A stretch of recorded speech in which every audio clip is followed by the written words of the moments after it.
Joe Rogan says he's voting for Bernie. Who are you going to vote for in the primary? I think I'll probably vote for Bernie. Him as a human being, when I was hanging out with him, and Yeah. I believe in him. I like him. I like him a lot. What Bernie stands for is a guy who, well, look, you could dig up dirt on every single human being that's ever existed if you catch them in their worst moment, and you magnify those moments, and you cut out everything else, and you only display those worst moments. That said, you can't find very many with Bernie. He's been insanely consistent his entire life. He's basically been saying the same thing, been for the same thing his whole life. And that, in and of itself, is a very powerful structure to operate from. Hey, Nathan Bernard, haven't you been saying that Joe Rogan is far right or alt-right or whatever for a long time now? For 5 days straight, Joe Rogan's sympathetic interview with far-right propagandist Ben Shapiro has been the most listened to podcast in the world. Rogan is a far-right apologist. Aside from Joe Rogan expressing mild skepticism over Andy Ngo's brain hemorrhage, the interview was them ranting about how Antifa are the real fascists, not Nazis.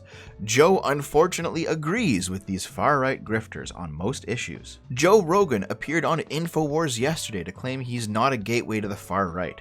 Previously, Rogan platformed race scientist Stefan Molyneux, Islamophobic fearmonger Ben Shapiro, and cult leader Jordan Peterson. Joe has sadly become a springboard for far-right influencers. Joe Rogan hosted far-right fearmonger Ben Shapiro on his podcast yesterday. Ben constantly whined about being labeled alt-right, and Joe never pushed back. Last week, Rogan appeared on InfoWars. It's a shame Joe bends over backwards to normalize these far-right maniacs. And it just keeps going, guys. It just keeps going. Holy shit. Hey Nathan. How the fuck can you rationalize Joe Rogan, the far-right, alt-right, whatever, voting for Bernie Sanders? Maybe it's that you're an idiot. However, as you probably saw at the start of the video, Joe Rogan's endorsement was repackaged into an official campaign ad by the Bernie Sanders campaign. And people are not happy about it. Joe Rogan is a gateway to the alt-right, which is why this move will be damaging to Bernie.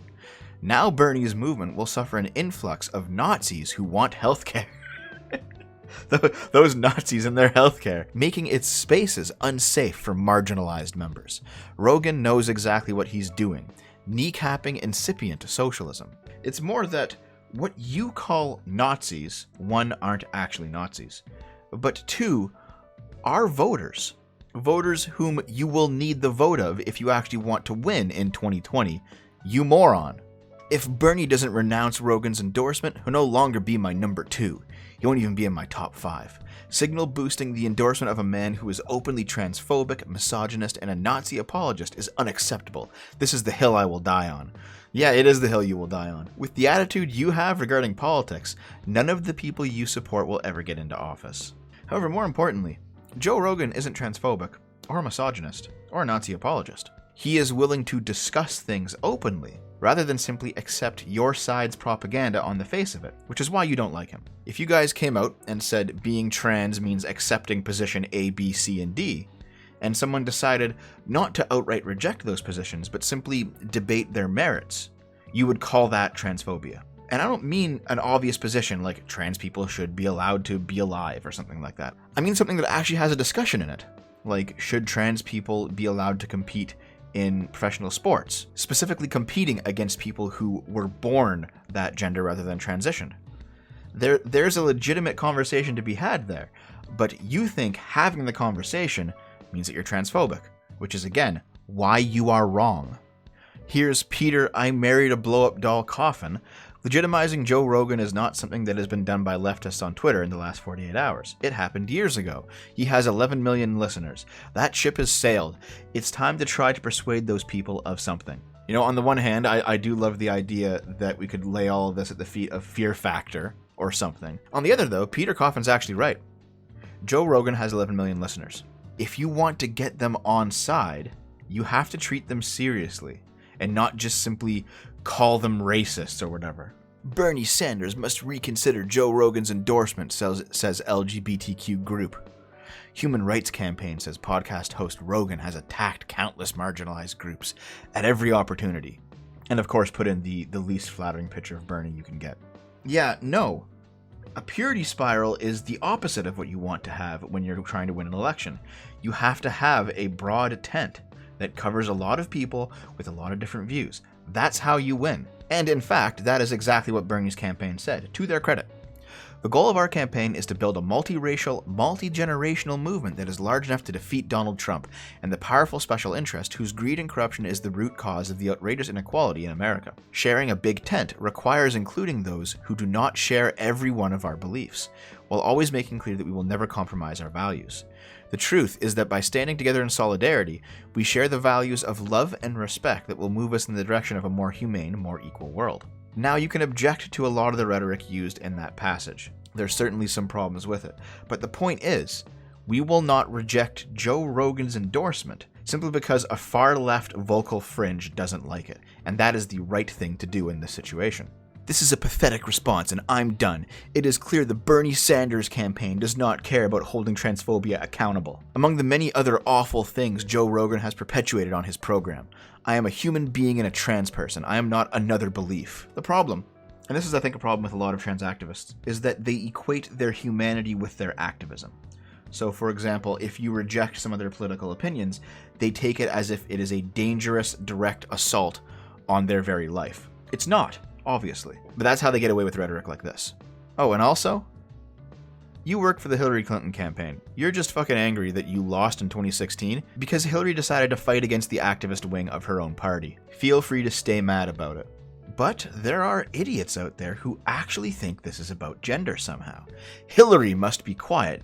Joe Rogan must be boosted. It's like a seminar on the role of gender in US politics. Well, firstly, Hillary's not even in the fucking campaign. And that might be a good thing for Democrats, because if she entered, she'd lose again. But secondly, it's not about their gender at all. In fact, it's the opposite of that. Joe Rogan is considered evil because he's a man who has made some problematic jokes, and maybe he smoked weed with Elon Musk on air, and maybe he's debated distasteful ideas rather than simply running away from them scared. Hillary, the literal fucking neo-lib warmonger, who went on a radio show where they used to quiz mentally disabled people back in the 90s on how to spell simple words they didn't understand. She's good because she is a woman. This is why identity politics will always lead you to ruin. In politics, in business, in science, doesn't matter. Only 53% of Bernie Sanders voters will definitely support the 2020 Democratic nomination if it's not Bernie. Infinite yikes. No. This is not the time to moralize. This is not the time to browbeat people into going your way because you can't shame somebody into voting for your candidate. This is the time to reconcile and make deals with people. All right? You will lose with this attitude. If your response to the people who say Bernie or bust is to call them racists or sexists or bigots or whatever, you will lose them. If your response is to cut a deal with them, maybe include some of their policies on your platform, maybe make Bernie like the Secretary of State or something, you could figure it out, then maybe you get more of them on board. But this is how you lose. Joe Rogan back in 2012. Call me romantic, but I love when gay guys on a date are comfortable enough to kiss in public. In the Democratic Party, we do not fetishize LGBTQ+ folks. When they show affection in a public place, it is not for your pleasure. Bernie Sanders, delete this tweet and renounce Joe Rogan's endorsement. Can you imagine like Joe Rogan just furiously masturbating over like a gay public displays of affection fetish? This is the most reaching I have ever seen anyone do in quite some time. Here's something to think about, though. If Joe Rogan actually is this gateway to the alt-right, if he platforms the far right and therefore legitimizes them and all this other bullshit, then what does it say about him when he has Bernie Sanders on his podcast for an hour? And what does it say about him when he endorses Bernie Sanders after that podcast? Does that make him a gateway towards Bernie? Does that mean that he is a pipeline to the alt-left? In fact, people are saying the opposite. People are saying that they don't want Joe Rogan's audience to enter the far left. They don't want Joe Rogan's audience to be a part of Bernie's campaign. So if you don't want people radicalized towards the right, and you don't want people radicalized towards the left, and we already know that you have no love for the centrists, what do you want to do with all of those people that don't politically agree with you? If you don't want to convert them, if you don't want to leave them alone, and if you don't want them to radicalize to be your enemy, what do you want to do with them? I don't know. Maybe everyone in the far left is actually a legit tanky that just wants to put all of them in gulags or something. Maybe they actually want to see their political opposition dead. Like, I don't know, possibly. Like what else is left? Let's say Joe Rogan's audience is actually alt-right. And let's say some of those alt-right people have been convinced by Joe Rogan's podcast and endorsement of Bernie to maybe swing a bit more left in their politics and vote for Bernie this time around. Is that not a victory? How could you justify screaming that your marginalized communities are now unsafe as more people who used to be alt-right join your marginalized communities because they now agree with your politics? Is it because you believe that there's something innate in those people that just makes them incompatible with your movement? Or I mean, maybe you just want to have an eternal enemy that you can always fight. Maybe instead of actually growing your political movement, maybe instead of actually growing the left as a whole, you just want your exclusive club. Have you guys even realized that if Bernie were to get everything he wanted, all of those Gamergate dude bros that you hate would also get universal healthcare, because that's the point of universal healthcare? And just in case you had any doubts that this is at least partially about Hillary, here is HRC President Alfonso David basically calling for Joe Rogan to be cancel cultured. I mean, good luck with that. His YouTube channel is certainly larger than anything that the mainstream media puts out anymore. And really, I think that's what this is all about. It doesn't matter whether or not you agree with Bernie Sanders' platform. What matters is that he's getting the endorsement not of news organizations, but of content creators. He's, strangely enough, streaming on Twitch. He's talking to Joe Rogan. He's going on other podcasts, and he's actually engaging with these alternative methods of communication. And the media doesn't like that he's sidestepping them for new tech. The honest truth is, YouTubers are kingmakers in a way that the media used to be 30 years ago, and now they're not. Nobody cares about what CNN has to say anymore. CNN's a dying brand. And at this point, we've kind of moved away from Joe Rogan and Bernie Sanders, and that's because the truth of the matter is, around 30 years ago, the news media held dominion over whatever information that you received regarding any affair that was happening, like, outside of your town. You basically had to watch their 15-second sound bites and listen to their very meaningless interviews giving a very basic overview of the situation. But nowadays, people are going to Joe Rogan instead. They're going to other podcasters. They're listening to things. Either like on their phones, it's like a podcast, or they're listening to the YouTube video. And people, honestly, they don't even watch Joe Rogan. They just put him on in the background and they listen while they're, doing the dishes, or they're working out, or they're playing video games, or something. They're basically listening to these 2-hour, these 3-hour conversations where they actually, take a deep dive into a topic with a guest, and not just give a 15-second soundbite, but really discuss something in depth. And because of the internet, people are becoming educated in ways that were never possible 20, 30 years ago. And it's not just Joe Rogan, and it's not just podcasting. For example, academia is shifting away from the university as well. There's no reason to pay thousands of dollars to attend one of Jordan Peterson's classes over the course of a semester, when you can just go and watch all the lectures on YouTube. They're all there. You'll get 90% of the same content. So things like news and politics and academics have all been, for most of human history, within a very tight, confined structure, and the internet has basically set them free. And so people are now accessing crazy amounts of information and crazy amounts of knowledge and getting educated in ways that have never been possible before. And the people who used to be the old gatekeepers of those things, they don't like it. Now, there's obviously the problem of accreditation. What happens if you decide to take all of your classes online and just watch the lectures on YouTube?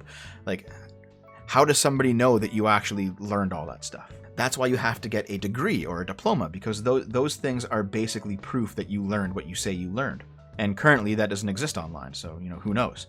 Even in terms of news, how do you know that the YouTubers you watch are factually accurate? I tend to watch Sargon and Styx and Chew on Head, or even people I disagree with, like ContraPoints. I regularly watch people that I disagree with so that I'm not stuck in an echo chamber. I can actually synthesize the truth out of all of these various different sources. But not everyone has time for that. Not everyone has the inclination for that. Some people just really want to be in an echo chamber where they're only told things that they actually agree with. How do you solve those problems online? I'm not sure. But the old solution was simply the authority of the source. So when CNN said, "You can trust us, we're giving you the news," 30 years ago, that did fly for better or worse. And the reason it doesn't now is because journalists have proven themselves to no longer be worthy of the public's trust. And so that trust is now shifting away from them to content creators. So the news establishment is losing its mind that some kid with a webcam has just as much reach as they do. And meanwhile, larger sources like Sargon or Styx, they have significantly more reach than CNN or MSNBC. With, by the way, a lot less overhead. This also explains why the news establishment is reeing in lockstep with the political establishment, because it no longer matters if Bernie Sanders gets 30 seconds on CNN and manages to pull some kind of corporate endorsement or some kind of news endorsement or whatever. He can hop on Joe Rogan for an hour, talk about his platform in depth, and then get an endorsement because of it. And here's the thing. I'm reasonably certain that Joe Rogan's endorsement wasn't paid for by Bernie Sanders. That makes it his actual opinion. And if it's his actual opinion, it has a lot more weight than some kind of backroom deal. Basically, even though there's problems with authenticity and accreditation and what the news media rightfully does sometimes call fake news, despite all of those problems, things are generally getting better for your average person who wants to learn about stuff. And a side effect of it getting better is that the old gatekeepers can no longer gatekeep, which is why they're losing their minds. So when Joe Rogan endorses Bernie Sanders, regardless of how you feel about Bernie Sanders' politics, it's generally a good thing because it's not a political move. It is the truth as Joe Rogan sees it. And if there's one thing that the establishment absolutely cannot tolerate, it's the truth.